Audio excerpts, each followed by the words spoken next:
Estamos aqui de volta para o nosso curso livre de formação teológica, ainda na disciplina área da teologia bíblica, livro 5, Duas disciplinas no livro 5, panorama do Antigo Testamento e panorama do Novo Testamento.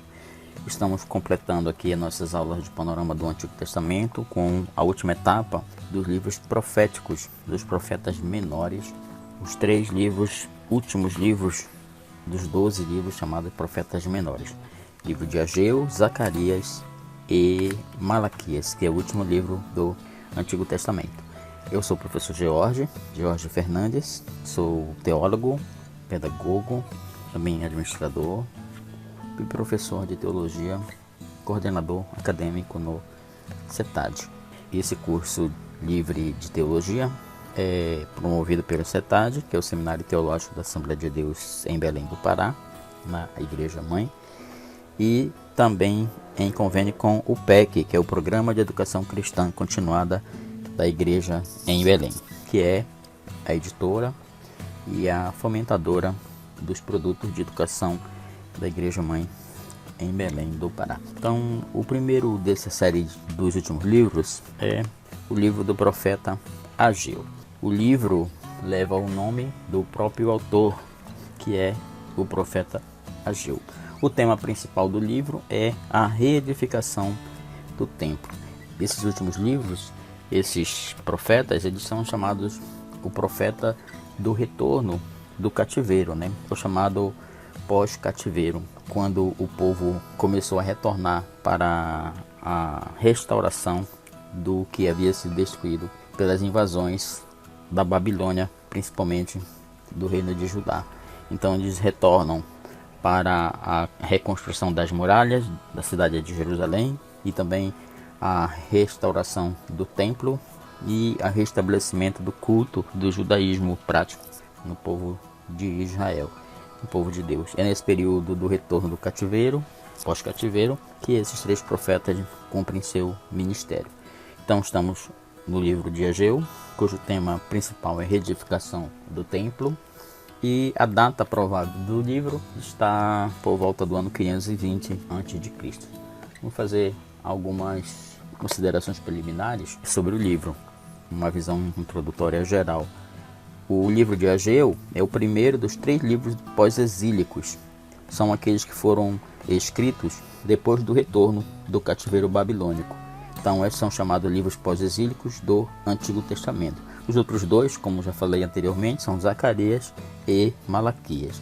É mencionado nominalmente 2 vezes no livro de Esdras, no capítulo 5, versículo 1, no capítulo 6, versículo 14, e 9 nesse mesmo livro, no livro de Ageu. É chamado o profeta e também o embaixador do Senhor. Ali no capítulo 1 diz assim, capítulo 1, verso 1, diz assim: no 2º ano do rei Dario, no 6º mês, no 1º dia do mês, veio a palavra do Senhor por intermédio do profeta Ageu a Zorobabel, filho de Sealtiel, governador de Judá, e a Josué, filho de Josadaque, o sumo sacerdote, dizendo, versículo 2, assim fala o Senhor dos Exércitos, dizendo, este povo diz, não veio ainda o tempo que a casa do Senhor deve ser edificada.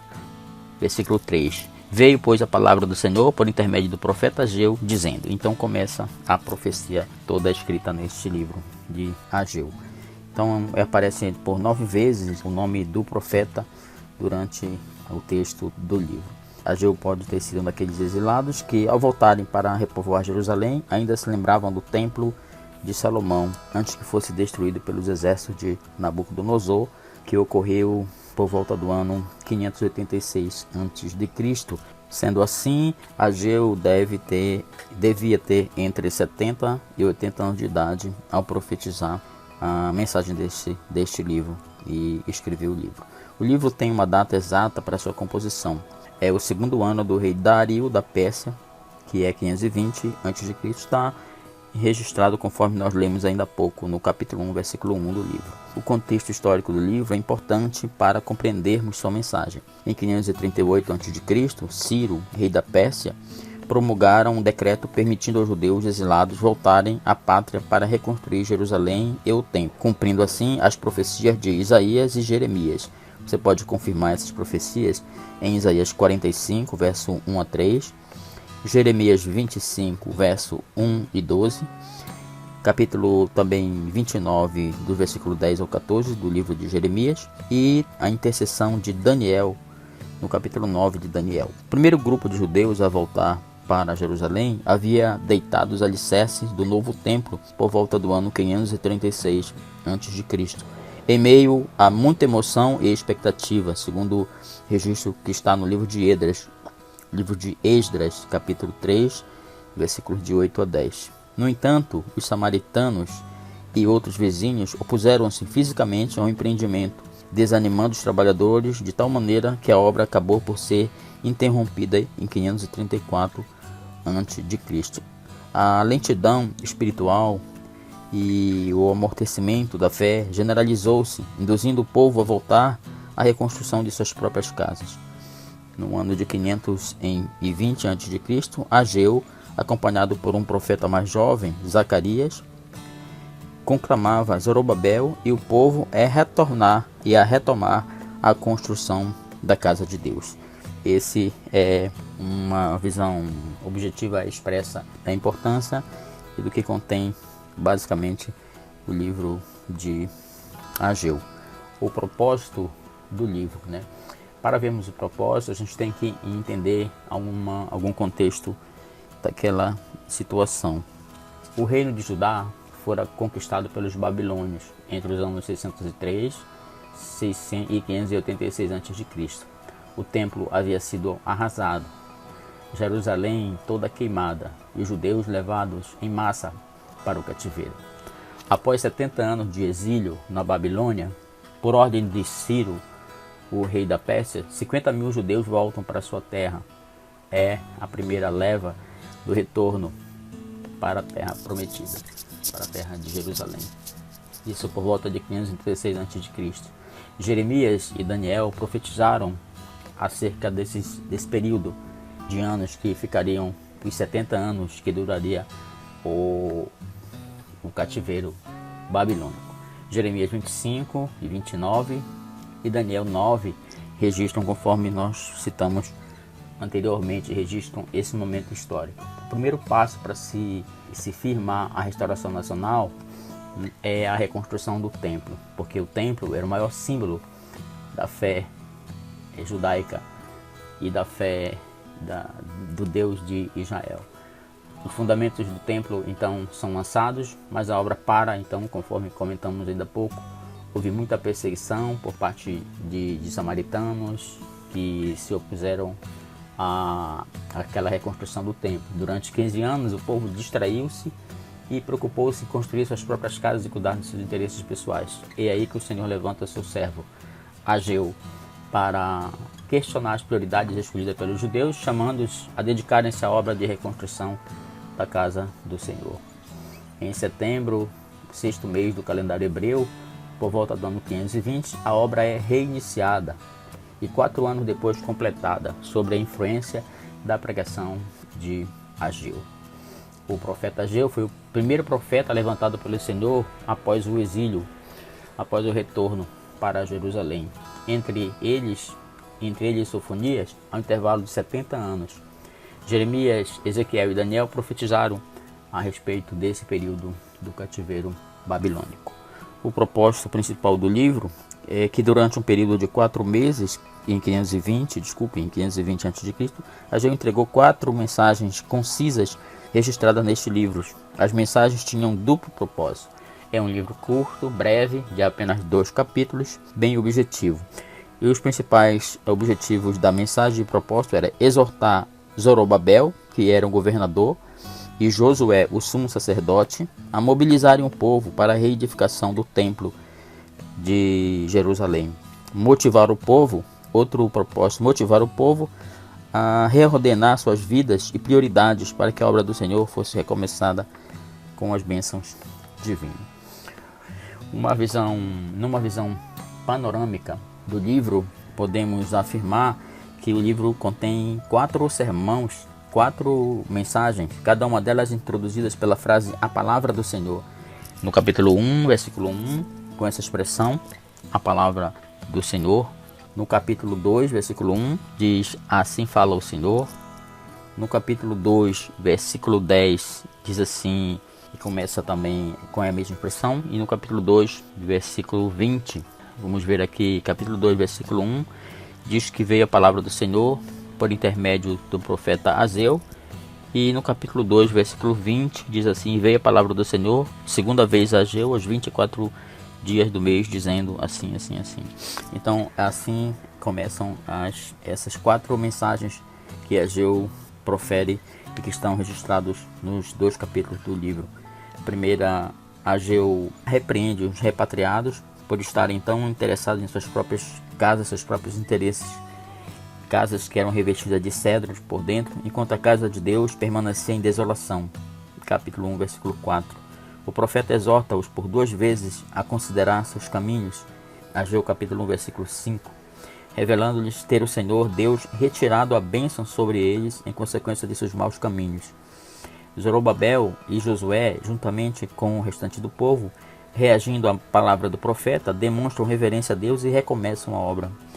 Ainda no capítulo 1 está registrado isso. A segunda mensagem ocorre poucas semanas depois. A reação dos repatriados que haviam visto a glória do primeiro templo, que haviam visto todo o resplendor que era o templo de Salomão e que consideravam como nada o segundo, começava a desanimar o povo. Capítulo 2 registra isso. Então Ageu exorta os líderes a se mostrarem corajosos, porque seus esforços faziam parte de um quadro profético mais amplo. E a glória desta última casa será maior do que a primeira. Ele falava no capítulo 2, no versículo 9, ele afirmava isso para que eles tivessem bom ânimo e seguissem, porque a glória dessa última casa, da segunda casa, seria melhor do que a primeira. A terceira mensagem de Ageu, que conclama o povo a viver uma vida santa e obediente, está a partir do capítulo 2, versículo 10 ao 19. E a sua quarta mensagem, que está no capítulo 2, 20 a 23, foi entregue no mesmo dia. A última mensagem prediz que Zorobabel representaria a continuação da linhagem e da promessa messiânica, capítulo 2, versículos 2 e 3. Essa é uma visão panorama do conteúdo do texto do profeta Ageu. Características especiais encontradas nesta obra. 4 podemos destacar, caracterizam 4 características básicas encontramos no livro de Ageu. Primeiro, foi a primeira palavra profética nítida ouvida por Judá depois do retorno do cativeiro babilônico. Depois do exílio na Babilônia por 70 anos, foi a primeira profecia que receberam. Segunda característica, é o segundo menor livro do Antigo Testamento, apenas 38 versículos. Obadias, aquele que nós falamos, apenas um capítulo é o menor. E o segundo menor livro é o livro de Ageu. Terceira característica, a frase "assim diz o Senhor" e suas variações ocorre 29 vezes nessa pequena obra, ressaltando a urgência de sua mensagem aos repatriados, enfatizando que ele estava ali pregando em nome do Senhor, estava falando a palavra do Senhor diretamente para eles. Por último, quarta característica, contém uma das profecias mais arrojadas do Antigo Testamento a respeito da visitação futura de Deus, que está registrado do capítulo 2, do versículo 6 ao 9, que eu vou ler para vocês na íntegra. Diz assim o livro de Ageu, capítulo 2, de 6 a 9. Porque assim diz o Senhor dos Exércitos: ainda uma vez, daqui a pouco, farei tremer os céus e a terra, o mar e a terra seca, e farei tremer todas as nações, e verão coisas preciosas de todas as nações, e encherei esta casa de glória, diz o Senhor dos Exércitos. Minha é a prata, e meu é o ouro, disse o Senhor dos Exércitos. A glória desta casa será maior do que a primeira, diz o Senhor dos Exércitos. E neste lugar darei a paz, diz o Senhor dos Exércitos. Assim é a palavra de Deus, que está registrado no livro do profeta Ageu. Fazendo um paralelismo entre o livro de Ageu e o Novo Testamento, podemos destacar as seguintes questões. Vários versículos do capítulo 2 falam da vinda do Messias. Confiram conforme o versículo 6, 9 e 22 a 23.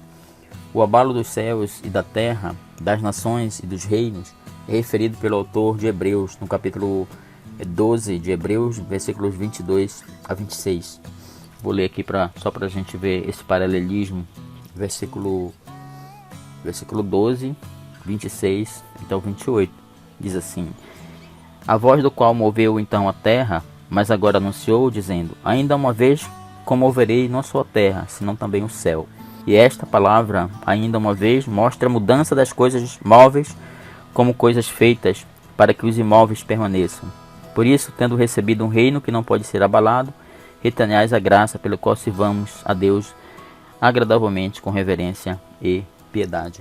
Hebreus capítulo 12, de 26 a 28, também faz esse paralelismo com as profecias pregadas por Ageu naquela oportunidade. Além disso, Ageu também profetiza que Zorobabel será como um anel de selar, ou um selo oficial, em ambas as genealogias de Jesus no Novo Testamento, em Mateus capítulo 1, que vai de 12 a 13, e em Lucas 3, 27, Zorobabel é o ponto de que liga as ramificações da linhagem messiânica, de Salomão, filho de Davi, até Zorobabel, e daí até Maria, e de Natã, filho de Davi, até Zorobabel, e daí até José.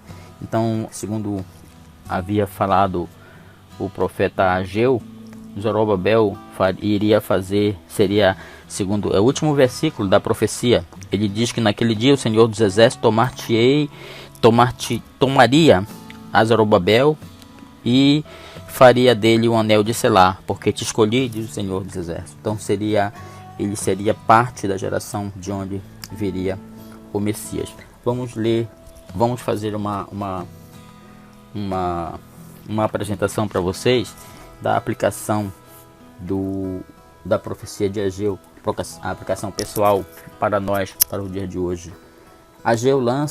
O tema de Ageu lança um chamado claro para seu próprio povo e para nós também, que devemos nos colocar a fazer a tarefa para a qual Deus nos designou. Não devemos permitir que dificuldades, inimigos ou buscas egoístas nos façam desviar nossas responsabilidades dadas por Deus. A natureza sobre o nosso chamado, a presença prometida de Deus e o seu Espírito Santo nos encorajam a cumprir nosso comissionamento. Ao enfatizar os papéis cooperativos do profeta, do sacerdote, do príncipe e do povo, Ageu também demonstra a necessidade de um trabalho em grupo para realizar os propósitos de Deus na terra. É preciso que a igreja, em todos os seus setores, todas as suas lideranças, se reúnam para fazer aquilo que Deus chamou para fazer. Se é para reconstruir, que a gente pense primeiro na obra de Deus, né? Nesse momento de reconstruir algo devastado, que precisaria ser remontado. Diferentemente do que aconteceu naquela época de Ageu, onde eles começaram a obra do templo e depois se preocuparam mais com as suas próprias casas e paralisando a obra, até que Deus levantou o profeta Ageu para pregar a eles e motivá-los para que eles pudessem concluir a glória daquele templo que, segundo o próprio profeta havia vaticinado, que seria maior do que a do primeiro templo. Porque foi naquele mesmo templo local que Jesus pregou, que Jesus esteve ali anos depois, cumprindo aquilo que Deus havia prometido para o seu povo. Vamos agora já entrar na sequência no livro do profeta Zacarias. Zacarias é um livro do futuro, considerado como o Apocalipse do Antigo Testamento. Ele, o profeta Zacarias, deu sequência ao ministério do profeta Ageu. Profetizou provavelmente por volta do ano 520 a 470, mais ou menos, nesse período que ele começou a profetizar, no período pós-exílico, após o retorno do cativeiro. O tema principal da obra é a conclusão do templo e as promessas messiânicas. Vamos dar algumas considerações preliminares acerca do ministério do profeta Zacarias e também de alguns aspectos do conteúdo desta obra. Ele apresenta Jesus na sua profecia como um renovo da justiça, e juntamente com a conclusão do templo e as promessas de que Jesus voltaria, de que voltaria o Messias, né? Quando fala que Jesus, na profecia dos profetas menores, colocado na perspectiva de que ele voltaria um dia. Ele começou a profetizar mais ou menos 12 meses depois de Ageu e profetizou por quase 3 anos naquele período de reconstrução. Ageu era bem idoso, enquanto Zacarias, nascido na Babilônia, era jovem.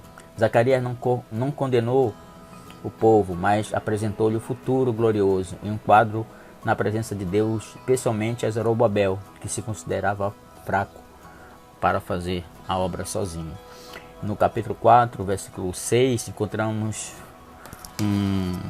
no capítulo 4, vamos ver aqui, capítulo 4, versículo 6, encontramos a expressão que não é por força nem por violência, mas pelo Espírito de Deus, pelo Espírito Santo. Eu vou ler literalmente como está aqui, livro do profeta Jeremias, capítulo 4, versículo 6, diz assim: Respondeu-me dizendo, esta é a palavra do Senhor a Zorobabel, dizendo, não por força nem por violência, mas sim pelo meu Espírito, diz o Senhor dos Exércitos. Então é um livro muito importante, é um livro que está no período em que Deus usou esses 3 grandes profetas, no período do retorno, para reconstruir aquelas ruínas que havia e todo o mal que havia acontecido ao povo de Israel após a conquista da Babilônia. Foi companheiro do profeta Ageu, do governador Zorobabel e do sumo sacerdote Josué. Zacarias era um profeta de linhagem sacerdotal. Também exorta o povo a dedicar-se à reconstrução do livro. O nome dele, Zacarias, significa o Senhor se lembra. Bastante comum esse nome naquele período do Antigo Testamento. É encontrado no Novo Testamento mais ou menos 29 pessoas com este nome. Muito apropriado para aquele que veio anunciar o fato de que as promessas messiânicas não foram esquecidas e que o Senhor mandará sim ao seu tempo o Messias. Era um profeta idealista, visionário e eloquente. Destacava-se dos demais profetas menores pelo seu estilo apocalíptico, uma linguagem utilizada por João para descrever o livro do Apocalipse. Todas aquelas menções que acontecem em Apocalipse também acontecem na leitura, na obra de Zacarias. Sua trombeta profética foi: o triunfo do Senhor na terra é absolutamente certo. Alegra-se, povo de Deus. Mensagens assim muito semelhantes à leitura que João escreveu no livro de Apocalipse. Ele era filho de Berequias e neto de Ido, da linhagem sacerdotal. Falou aos judeus tristes e desanimados que voltavam do cativeiro para reconstruir Jerusalém. Seu livro é considerado um tratado de consolação, esperança e arrependimento, para que o povo não desistisse de concluir todo aquilo que Deus havia colocado no seu coração. Algumas considerações preliminares sobre esse conteúdo da obra. O primeiro versículo, logo no capítulo 1, versículo 1, logo identifica o profeta como situando o período que foi escrito o livro, no mesmo período de Ageu, também no ano que Dario liberou o povo para o retorno a reconstruir as ruínas assoladas pelos babilônios, 70 anos após o exílio. No 8º mês do 2º ano de Dário, veio a palavra do Senhor ao profeta Zacarias, filho de Baraquias, filho de Ido, dizendo. Assim, o capítulo 1 localiza ele como neto de Ido, como autor do livro. Neemias informa ainda que Zacarias era cabeça da família sacerdotal de Ido naquele período da reconstrução. Vamos conferir que no livro de Neemias, capítulo 12, livro de Neemias, capítulo 12, vamos fazer esse resgate histórico aqui desse retorno. Neemias, capítulo 12, versículo 16, diz assim: de Ido, Zacarias, de Gineon, Messulão. Aqui é citado uma genealogia daquele povo que retornou com sacerdotes levitas que subiram com Zorobabel, filho de Salatiel, e Jésua para retorno. Entre eles estavam Esdras, Neemias, que retornaram, principalmente Esdras, que retornaram para a reconstrução do templo e das muralhas. Por essa passagem ficamos sabendo que ele era da tribo de Levi e que passou a servir em Jerusalém. Depois do exílio, tanto como sacerdote como quanto profeta. Zacarias era um contemporâneo mais jovem do profeta Ageu. Em Esdras, capítulo 5, vamos ver no livro de Esdras, capítulo 5, versículo 1, também fala desse ministério do profeta. E diz assim o texto, Esdras, capítulo 5, versículo 1. E os profetas Ageu e Zacarias, filho de Ido, profetizaram aos judeus que estavam em Judá e em Jerusalém, em nome de Deus de Israel, lhes profetizaram. Então se levantaram Zorobabel, filho de Sealtiel, e Jesua, filho de Zosadac, e começaram a edificar a casa de Deus que está em Jerusalém, e com eles os profetas de Deus que os ajudaram. Naquele tempo vieram a eles Tetanai, governador da além do rio, e Setar-Bozenai, e seus companheiros, e disseram assim: Quem vos deu ordem para reedificar esta casa e restaurar este muro? Disseram-lhe: Mas e quais são os nomes dos homens que construirão esse edifício? Porém os olhos de Deus estavam sobre os anciãos dos judeus, e não os impediram, até que o negócio chegasse a Dário, e viesse a resposta por carta sobre isso. Então depois veio a resposta para que eles continuassem, a resposta de Deus para que eles continuassem a restauração. Pensem no momento de crise, no momento de extrema desolação, quando tudo estava em ruínas, e Deus levanta esses profetas, Ageu, Zacarias, Malaquias, para pregarem nesse período de desgraça, nesse período de retorno do cativeiro, e reconstruir tudo aquilo que havia sido destruído. Nós percebemos nesse texto que lemos que Esdras declara que ambos animaram os judeus em Judá e Jerusalém a persistirem na reedificação do templo nos dias de Zorobabel, o governador, e de Jóshua, que pode ser também chamado em algumas traduções de Josué, o sumo sacerdote. O contexto histórico para os capítulos 1 e 8, que são do livro de Zacarias, datados entre 520 a 518, é idêntico ao de Ageu.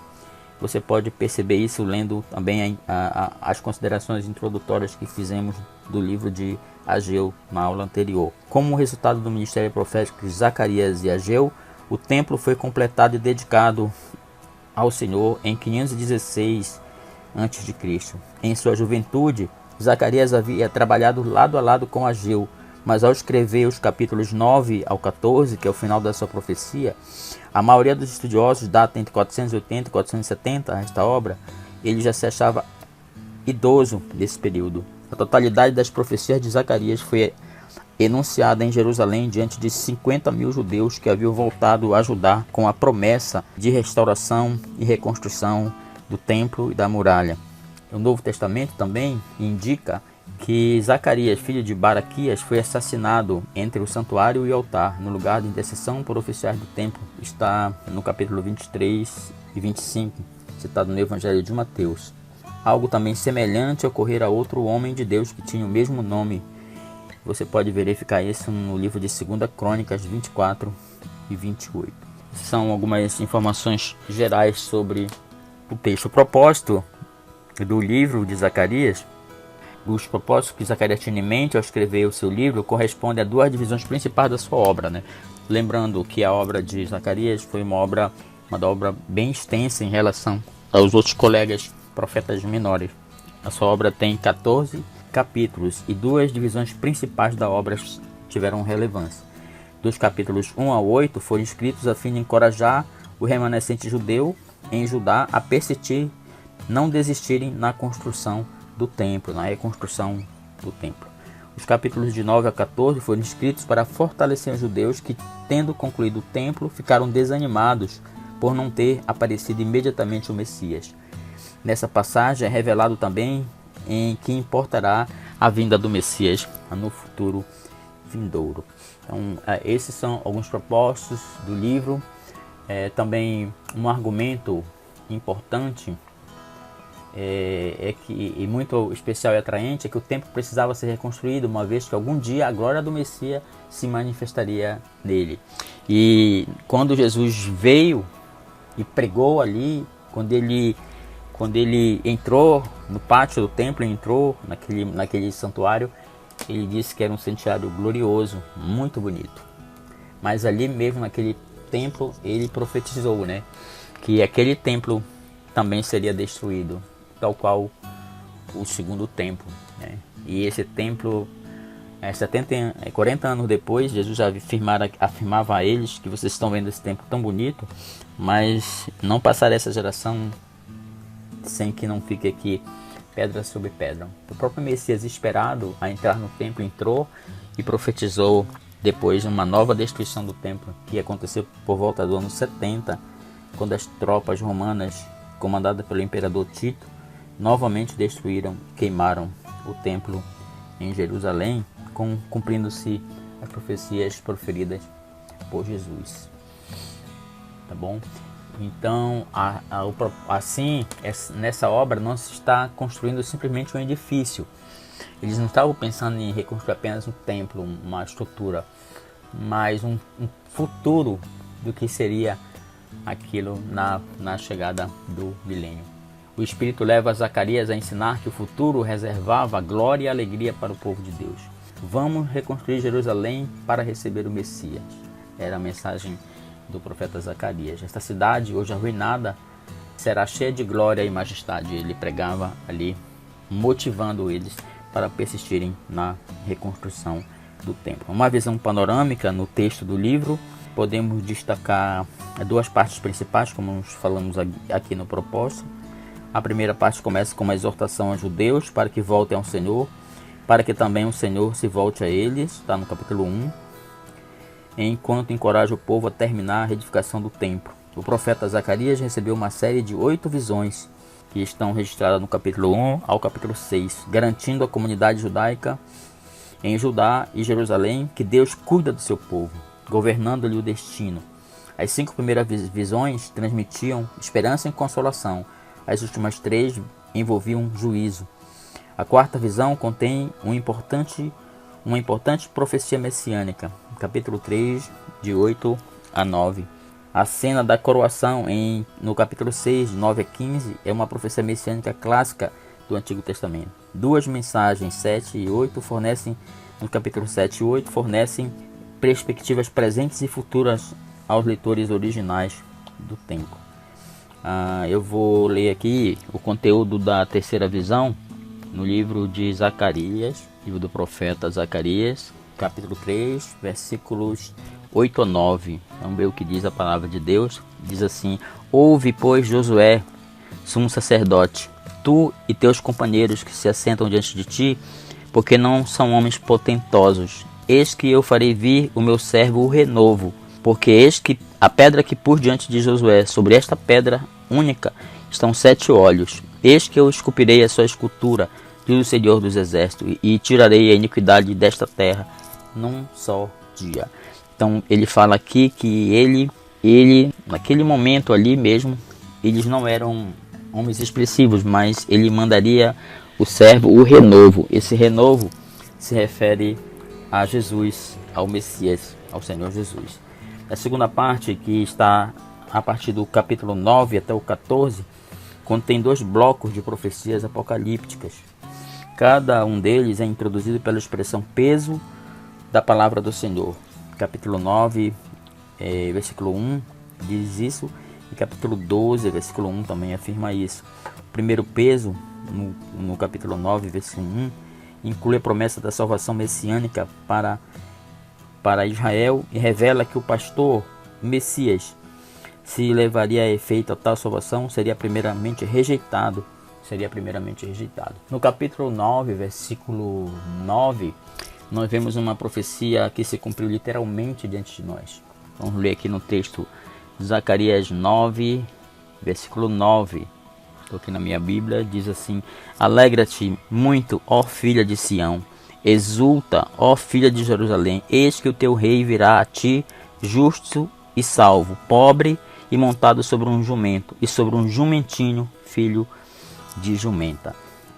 A profecia que se cumpriu quando Jesus entrou num jumentinho em Jerusalém, já no fim do seu ministério, quando ele iria depois, no momento da entrada em Jerusalém, no domingo, da semana qual ele seria crucificado na sexta-feira da paixão. E assim cumpre-se literalmente essa profecia que está registrada aí pelo profeta Zacarias.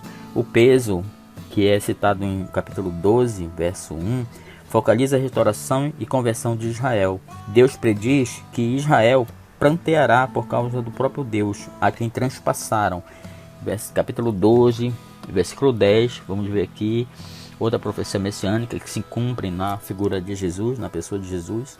12, verso 10 diz assim: mas sobre a casa de Davi e sobre os habitantes de Jerusalém derramarei o espírito de graça e de súplicas, e olharão para mim, a quem transpassaram, e planteá-lo-ão sobre ele, como quem planteia pelo filho unigênito, e chorarão amargamente por ele, como se chora amargamente pelo primogênito. Naquele dia será grande o planto de Jerusalém, como o planto de Hadad-Rimon, no vale do Megido. E a terra planteará cada família à parte, a família da casa de Davi à parte, e suas mulheres à parte, e a família da casa de Natã à parte, e suas mulheres à parte. Aí esse é o texto que também nos leva à cena da crucificação de Jesus. Naquele dia uma fonte será aberta à casa de Davi para a purificação do pecado. Capítulo 13. Então Israel dirá: o Senhor é meu Deus. Capítulo 13, versículo 9. E o Messias reinará como rei sobre Jerusalém. Está registrado no capítulo 14 acerca dessas profecias de Zacarias. Então é um texto bastante rico em profecias messiânicas. Retornando o conselho que tenho dado para vocês ao longo de estudo desses livros maravilhosos, os livros proféticos, nós precisamos ler, vocês precisam ler eles nas entrelinhas, né? Versículo por versículo, falando, repetindo novamente. Nós estamos fazendo aqui uma teologia bíblica, uma visão panorâmica da teologia, do conteúdo do livro. Vocês precisam ler no texto, né? Tudo aquilo que o profeta produziu nessa literatura profética. Algumas podemos destacar aqui 6 aspectos de características especiais contidas no livro de Zacarias. Primeiro, é o mais messiânico dos livros do Antigo Testamento. Possui profecias perfeitas que se cumpriram diretamente na vida de Jesus, né? Em virtude de suas muitas referências ao Messias que ocorrem em todos os capítulos. Nos 14 capítulos do livro tem referências ao Messias. Somente Isaías, com seus 66 capítulos, contém mais profecias a respeito do Messias do que o livro de Zacarias. Segunda característica, entre os profetas menores possui ele as profecias mais específicas e compreensíveis a respeito dos eventos que marcarão o final dos tempos. Terceiro, representa a harmonização mais bem sucedida entre o ofício sacerdotal e profético em toda a história de Israel. Você vê ali sacerdote, profeta e levitas trabalhando juntos na restauração, na reconstrução do templo, em tudo. 4. Mais do que qualquer outro livro do Antigo Testamento, suas visões e linguagem altamente simbólicas assemelham-se aos livros apocalípticos de Daniel e de Apocalipse, então, que são literaturas que falam a respeito do final dos tempos, a respeito do dia do Senhor e a respeito do retorno do Messias, que é o Cristo Jesus. 5. Revela um espírito notável de ironia divina ao prever a traição do Messias por 30 moedas de prata, tratando-se como um belo preço que foi avaliado por eles. Vamos conferir aqui esse texto, é Zacarias capítulo... Eu vou fazer apenas uma correção, você que está nos assistindo nessa aula, na página 85, onde se lê aí versículo 1, capítulo 1, versículo 13, vamos ajustar aí capítulo 11, versículo 13, tá?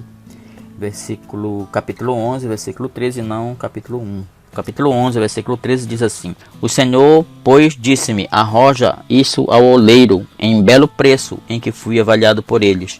Tomei as 30 moedas de prata e as arrojei ao oleiro na casa do Senhor. Então é uma profecia que se cumpre ali, foi as 30 moedas de prata ao qual Judas havia traído o Senhor Jesus. Por último, sexta característica, a profecia de Zacarias a respeito do Messias, no capítulo 14, como grande rei guerreiro reinando sobre Jerusalém, é uma das que mais inspiram reverência, temor em todo o Antigo Testamento. É uma leitura maravilhosa, todo o capítulo 14. Nós vamos fazer em questão do tempo da nossa aula essa leitura, mas eu deixo como dever de casa, né, como tarefa, que vocês possam ler literalmente todo o capítulo 14. Fazendo um paralelismo de Zacarias ante o Novo Testamento, é muito grande as evidências, as profecias messiânicas que ocorre no paralelismo com a vida de Jesus, né? A primeira vinda de Jesus no seu ministério.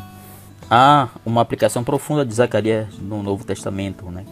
A harmonização da vida pessoal de Zacarias entre o aspecto sacerdotal e profético pode ter contribuído para o ensino do Novo Testamento de que Jesus é tanto sacerdote como também profeta. Além disso, Zacarias profetizou a respeito da morte expiatória de Cristo pelas mãos dos judeus, que no fim dos tempos irá levá-los a plantear, arrepender-se e serem salvos.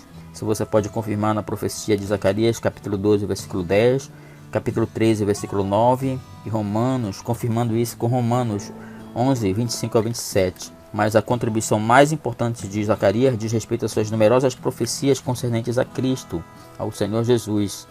Os escritores do Novo Testamento citam-nas declarando que foram cumpridas em Cristo. Entre elas podemos destacar: ele virá de um modo humilde e modesto, capítulo 9, versículo 9, capítulo 13, versículo 7, conferir com Mateus 21, 5, 26, 31 e 56. Segundo, ele restaurará Israel pelo sangue do seu concerto, o sangue da aliança. E capítulo 9, versículo 11 de Zacarias. Em Marcos 14, 24, você confere essa profecia, o cumprimento dela. Será o pastor das ovelhas de Deus que ficaram dispersas e desgarradas. Você confere com Mateus 9, 36. Será traído e rejeitado. Você confere com Mateus 26, 15, Mateus 27, 9 e 10. Será transpassado e abatido. Em Zacarias 13, 7, Zacarias 12, 10. Confere com Mateus 20, 30, 26, 31. E cumprimento dessa profecia. Voltará em glória para livrar Israel de seus inimigos. Capítulo 14, de versículo 1 ao 6. Cumprimento em Mateus 25, 31, Apocalipse 19. Reinará como um rei em paz e retidão. Capítulo 9 e 14 de Zacarias. Cumprimento em Romanos 14 e 11 de Apocalipse. Restabelecerá seu reino glorioso para sempre sobre todas as nações. Profecia no capítulo 14 de Zacarias. Cumprimento Apocalipse 11, Apocalipse 21, Apocalipse 22. Você deve confirmar todas essas citações, todas essas referências citadas aqui, para que você possa ter uma visão mais ampla, uma visão concreta daquilo que estamos falando aqui, daquilo que estamos apresentando. Vamos agora fazer a aplicação pessoal deste livro para os dias de hoje, em nossas vidas. Diz assim a nossa aplicação pessoal de hoje. O livro de Zacarias, de sua mensagem, desafia seus contemporâneos e nós também a desafiar e a completar a tarefa que Deus nos deu. Isso acarreta arrependimento por negligenciar a edificação da casa de Deus. Sob o novo concerto, nós temos de dar de nós mesmos para a restauração e purificação do templo de Deus, que não é um edifício, mas que é a pessoa, a sua fé, porque nós hoje no Novo Testamento somos o templo do Espírito Santo. Individualmente e corporalmente se concretiza isso na igreja e na pessoa de cada crente. A glória de Deus, provinda de uma Sião restaurada, não é o resultado da ingenuidade humana, mas antes do ministério renovador do Espírito Santo. Muitos estudiosos da Bíblia creem que as promessas de uma Sião restaurada têm de ser aplicadas, primeiramente, a uma igreja revigorada, purificada. A fonte de purificação está aberta para todos que se arrependem e olham para aquele que foi transpassado por eles. William Cowper recebeu a inspiração para o hino Há uma fonte, desta linda verdade que se encontra aí no capítulo 13, versículo 1 da profecia de Zacarias. À medida que vivemos em harmonia com os propósitos de Deus, para restaurar os que estavam desolados, nós repousamos na segurança de que Deus soberanamente governa os assuntos da terra. O pastor ferido será adorado como rei, e Israel receberá o seu Messias. A tarefa da evangelização do mundo será cumprida e Jesus reinará em todos os lugares do mundo, reinará no coração de cada um que aceitar esta palavra de libertação. Vamos agora concluir nossos estudos dos livros proféticos e estudo de todo essa visão panorâmica do Antigo Testamento, estudando o livro do profeta Malaquias. O autor do livro de Malaquias é o próprio profeta Malaquias, próprio autor da obra, o livro recebe o nome do seu profeta, doutor. O tema principal são acusações de Deus contra o judaísmo pós-exílico, porque eles haviam caído em letargia, né, em frieza espiritual. Quando Malaquias profetizou, mais de 100 anos haviam se passado após eles voltarem do cativeiro e reconstruir o templo e a muralha. O templo já estava reconstruído, também a muralha edificada, mas a euforia, aquela motivação do retorno já havia esfriado. O tempo havia se passado, eles se mostravam cansados de tanto oferecer sacrifícios, apenas era como se fosse um círculo religioso. A vida espiritual de Israel caiu naquela rotina religiosa, em decadência, numa letargia. Então, os judeus, embora tivessem sido curados da idolatria, estavam em estado letárgico, de braços cruzados, esperando o Messias voltar. Realmente, Malaquias lhe assegurou que o Messias realmente estava vindo, mas que isso envolveria para eles castigo e não glória que eles esperavam, por causa da situação que viviam. Malaquias então surgiu ali como mensageiro do Senhor para confrontá-los, bem como a sociedade por eles mal orientada. Então vem a mensagem final do último profeta do Antigo Testamento para aquele povo ali, depois da reconstrução daquilo que havia sido destruído. A obra teria sido escrita por volta do ano 450, mais ou menos. Não há uma data específica, uma data absoluta, mas um período entre 420 e 450 antes de Cristo teria sido escrito essa profecia. Agora vamos fazer as nossas considerações preliminares e introdutórias nessa visão geral do conteúdo do livro. O nome Malaquias, que é o nome do profeta, que por consequência dá um nome à obra, significa mensageiro de Jeová, ou literalmente meu mensageiro, como se Deus estivesse no próprio nome dele, dizendo que ele o havia enviado para levar aquela mensagem. A opinião de Malaquias em 1:1, que seja um título descritivo ao invés de um nome pessoal, é altamente improvável. Alguns pesquisadores dizem que esse nome no versículo 1, capítulo 1 da obra, diz assim: peso da palavra do Senhor contra Israel por intermédio de Malaquias, não teria sido, não pode não dar nome à obra, mas é uma tese completamente improvável.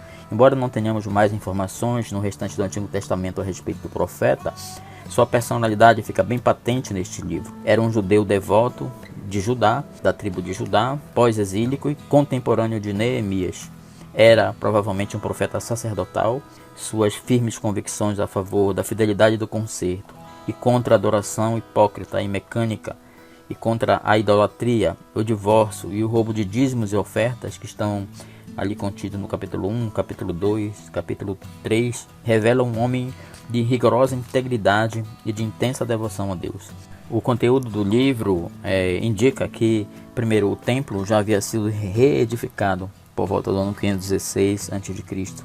e que os sacrifícios e festas achavam-se plenamente restaurados. Segundo, um conhecimento geral da lei havia sido reintroduzido por Esdras, e vê também Esther, capítulo 7, capítulo 14, você pode conferir isso. Foi a restauração da religião judaica, da releitura das escrituras por Neemias e da recondução da adoração no templo. Terceiro, uma apostasia subsequente, depois do período que veio essa reconstrução, ocorreu entre os sacerdotes e o povo. Além disso, o ambiente espiritual e a negligência contra as quais Malaquias clamava assemelhava-se à situação que Neemias encontrara em Judá depois de ter voltado da Pérsia para servir como governador em Jerusalém pela segunda vez. Você pode conferir isso no livro de Neemias, capítulo 13, a partir do versículo 4. Também os dízimos e as ofertas eram negligenciados. Está aí na mensagem do capítulo 3 da obra e de Neemias, capítulo 13. O conceito do casamento era violado, pois os homens judeus divorciaram-se para se casarem com mulheres pagãs, provavelmente mais jovens e bonitas. É razoável acreditar que Malaquias haja proclamado sua mensagem entre os anos 420 e 450, conforme já citamos logo no começo dessa aula. Alguns propósitos foram estabelecidos pelo profeta quando dá da preparação dessa mensagem para o povo. Quando Malaquias escreveu, os judeus repatriados passavam novamente por adversidades e declínio espiritual. Eles se haviam tornado cínicos e questionavam a justiça de Deus, duvidando do proveito em se obedecer os seus mandamentos. À medida que a sua fé minguava, iam se tornando mecânicos e insensíveis na sua observância ao culto divino e indiferentes às exigências da lei. Eles faziam-se culpados de muitos tipos de transgressões contra o concerto, contra a aliança. Malaquias então confronta os sacerdotes e o povo com um apelo profético, com os seguintes objetivos. Primeiro, para se arrependerem de seus pecados, da hipocrisia religiosa, para que não fossem surpreendidos pelo castigo divino. Segundo, para removerem a desobediência que bloqueava o fluxo do favor e bênção de Deus na vida deles. E terceiro, para voltarem ao Senhor e ao seu conserto, a sua aliança com corações sinceros e obedientes. Nós vamos fazer agora uma visão panorâmica da mensagem, né, do conteúdo do livro.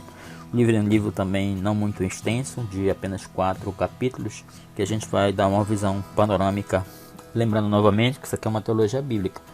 Vocês precisam depois lerem esse livro, versículo por versículo, com alguns instrumentos, né, de apoio, como uma Bíblia de estudo boa, comentários desses livros do Antigo Testamento, também muita oração, né, para Deus, para que o Espírito Santo ilumine a mente e vocês possam compreender toda a mensagem do livro.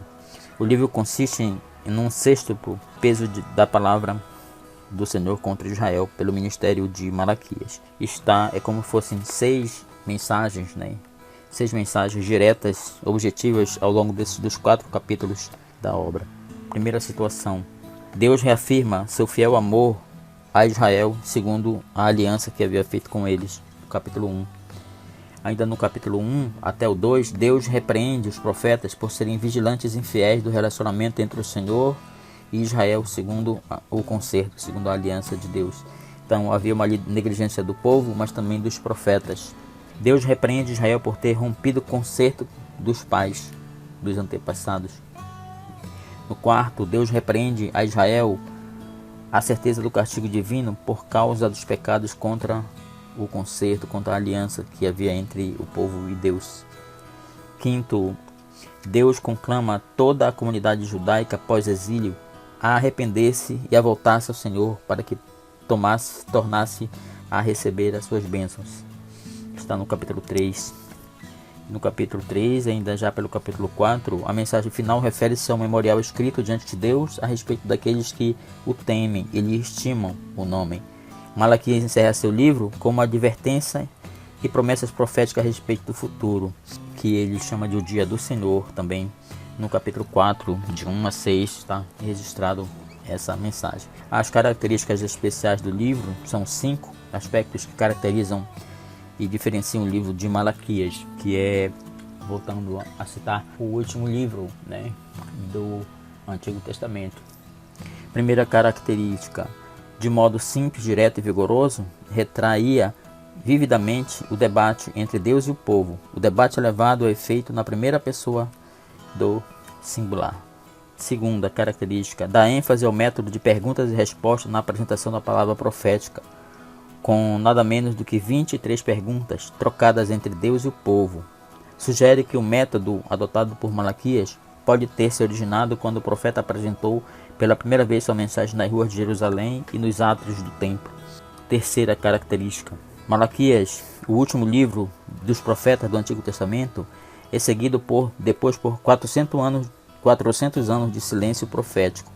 A longa ausência profética terminaria no surgimento de João Batista. Foi este previsto por Malaquias como antecessor do Messias.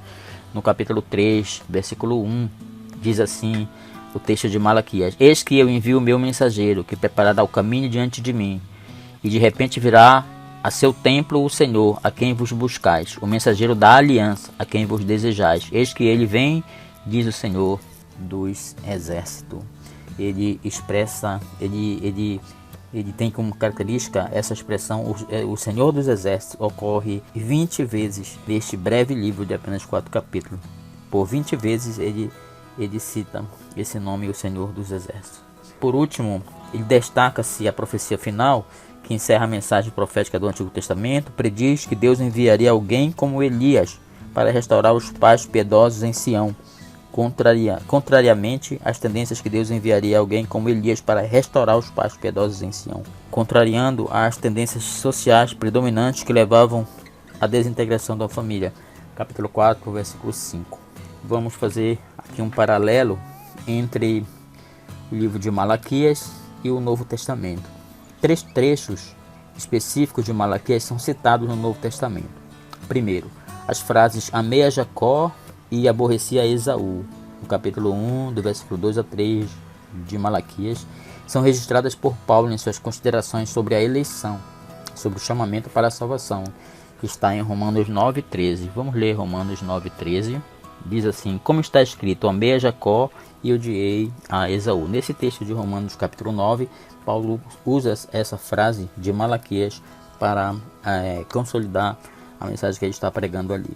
Segunda, a profecia de Malaquias a respeito do meu anjo que preparará o caminho diante de mim, que está no capítulo 31, você pode conferir em Isaías 4:13, é citada por Jesus como referência a João Batista e seu ministério. Em Mateus 11, Jesus fala que ele veio abrir o caminho para ele, a referência a João Batista. Então, essas são dois paralelos iniciais em relação ao texto de Malaquias e o Novo Testamento. E por último, semelhantemente, Jesus entendia que a profecia de Malaquias a respeito do envio do profeta Elias, antes do dia grande e terrível do Senhor, capítulo 4, versículo 5 da profecia, aplicava-se a João Batista, Mateus 11, 17, Marcos 9, 11. Além dessas 3 claras referências a Malaquias no Novo Testamento, a condenação que o profeta faz do divórcio injusto antevê o ensino do Novo Testamento sobre o tema, que está registrado em várias citações bíblicas aqui, Mateus 5, 19, Marcos 10, Romanos 7, 1 Coríntios 7. A profecia de Malaquias a respeito do aparecimento do Messias, capítulo 3, abrange tanto a primeira quanto a segunda vinda de Jesus. Então, esses são os paralelismos encontrados entre o Novo e o Antigo Testamento. Vamos aqui a uma análise da aplicação pessoal do livro de Malaquias, para nós estamos já encerrando toda essa visão panorâmica do Antigo Testamento. Aplicação da mensagem de Malaquias. As críticas de Malaquias aos abusos e à indiferença religiosa ainda são válidas para os dias de hoje. O povo de Deus precisa sempre confessar suas reações inadequadas ao amor divino. Uma devoção inicial e entusiasmo podem diminuir ao longo do tempo que você está na igreja, está servindo a Deus.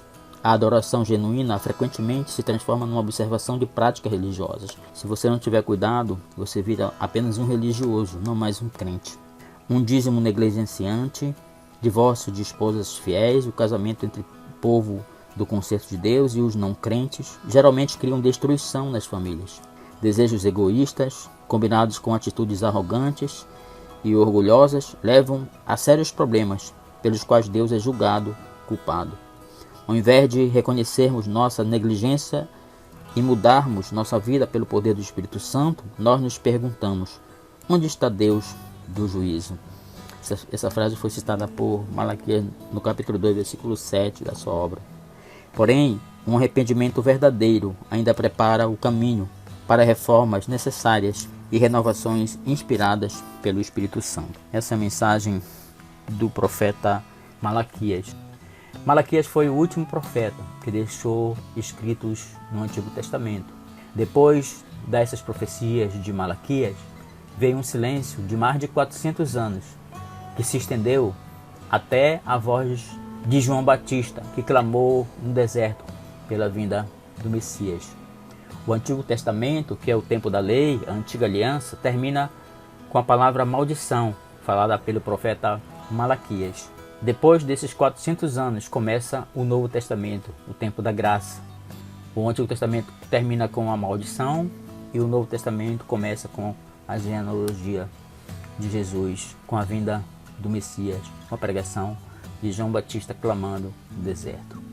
É uma exaltação final para as palavras finais do Antigo Testamento. é uma exortação final. Lembre-se das leis de Moisés, de tudo aquilo que nós estudamos, desde a lei de Moisés até a história do povo de Deus, até os hinos e os escritos de sabedoria, e até a voz dos profetas que buscaram todo o tempo pregar para tirar o povo do desvio, o povo do erro, trazer novamente para os pés do Senhor. Elias introduzirá o dia do Senhor. Isso aconteceu 400 anos depois com João Batista sobre uma unção profética anunciando a chegada de Cristo. E vemos que se repetirá agora com a restauração do ministério profético com a igreja anunciada na segunda e última vinda de Jesus, que foi isso pregado por todos os profetas, sejam os maiores e os menores, com as suas profecias messiânicas, prometendo a vinda do Messias e o cumprimento da missão dele na redenção da humanidade. Como eu falei ainda há pouco, a palavra final do Antigo Testamento é maldição, o peso e destino abrasador, arrasador, aliás, dos que não se voltarem a Deus antes do dia do Senhor, antes do dia do juízo. Assim termina o Antigo Testamento e depois o Novo vem com a genealogia do Messias, registro da genealogia da descendência, citando novamente várias pessoas que nós acabamos de estudar em todo o Antigo Testamento, vem na consumação no ministério de Jesus Cristo. O Antigo Testamento deixa-nos como uma promessa muito especial, que é a vinda de Cristo. Assim, tanto a primeira, que é prometida desde Gênesis 3, ali, quando Deus diz que da semente da mulher enviará aquele que esmagará a cabeça da serpente, como a última, que está em Malaquias 4:6. Vamos ler o que está em Malaquias 4:6, que é o último livro do Antigo Testamento. Malaquias 4:6, que é o último versículo, diz assim: E ele converterá o coração dos pais aos filhos e o coração dos filhos aos seus pais, para que eu não venha e fira a terra com a maldição. Então a última palavra do Novo Testamento é maldição, mas afirma que ele vem. Ele vem. Isso nos deixa bem alerta de que a vinda de Jesus é aquela que para nós continua futura. A primeira vinda do Senhor como servo sofredor, e com toda certeza foi um fato e é um fato histórico real em nossas vidas. A segunda vinda dele como rei e juiz, também com essa mesma certeza que temos, é um fato profético que irá acontecer. Vivamos então alerta, pois ele virá e não tardará. Amém. Maranata, ora vem, Senhor Jesus. Aqui, queridos, encerramos esse estudo maravilhoso, grande, custoso, demorado, muito longevo, muito grande. Foram 39 livros que nós estudamos nessas aulas, que foram maravilhosas, que abriram muito nosso entendimento, para que a gente possa compreender a importância da Bíblia, da Palavra de Deus, e todas as suas profecias, todas as histórias contidas ao longo do Antigo Testamento se consolidaram e se confirmaram na pessoa e na obra e nos ensinos de Jesus e dos seus discípulos, que depois se tornaram apóstolos e que escreveram um Novo Testamento para nós. Na próxima aula a gente já vai começar a estudar o panorama do Novo Testamento e faremos também essa viagem panorâmica na teologia bíblica do Novo Testamento, analisando um por um os 27 livros do Novo Testamento. Com certeza Deus haverá de derramar sobre nós toda a sua sabedoria e todos os dons do seu Espírito, para que nós possamos entender esse livro maravilhoso que é a Bíblia, a Palavra de Deus. Senhor, obrigado por estas aulas que foram maravilhosas, com nós todos aprendemos, tanto os alunos que estão ouvindo e assistindo essas aulas, como a mim mesmo, que precisei estudar, precisei reaprender. Como eu digo sempre aos meus alunos em classe, a educação, o ensino é uma rua, uma via de mão dupla. Ao mesmo tempo que você ensina, você aprende, você recebe de volta, porque você precisa se preparar, você precisa estudar, você precisa buscar a Deus. Então você é retroalimentado, há uma retroalimentação. O mesmo que ensina, você aprende. Por isso, Deus, eu te louvo pela graça, pelo privilégio de termos estudado todos esses livros da Tua Palavra. Tua Palavra que é santa, viva e eficaz, capaz de penetrar ao mais íntimo de nossa alma, de nossa existência. Por isso, Deus nos abençoa nos próximas matérias, no próximo nos próximos aulas dos livros do Novo Testamento, que possamos também ter a mesma dependência do Teu Espírito e a mesma orientação e iluminação do Teu Espírito, para que possamos entender tudo aquilo que queremos estudar. Oramos pela vida de todos, pela vida de cada um aluno e aqueles que não são alunos, mas que assistirão e ouvirão essas aulas pela internet. Que Deus abençoe a todos, que Deus dê sabedoria para que possam continuar nesses estudos. Oramos agradecidos, que seja feito assim, em nome de Jesus. Amém e amém. Glória a Deus. Até a nossa próxima aula, já no panorama do Novo Testamento. Fiquem na paz do Senhor, que Deus os abençoe, em nome de Jesus. Amém, amém.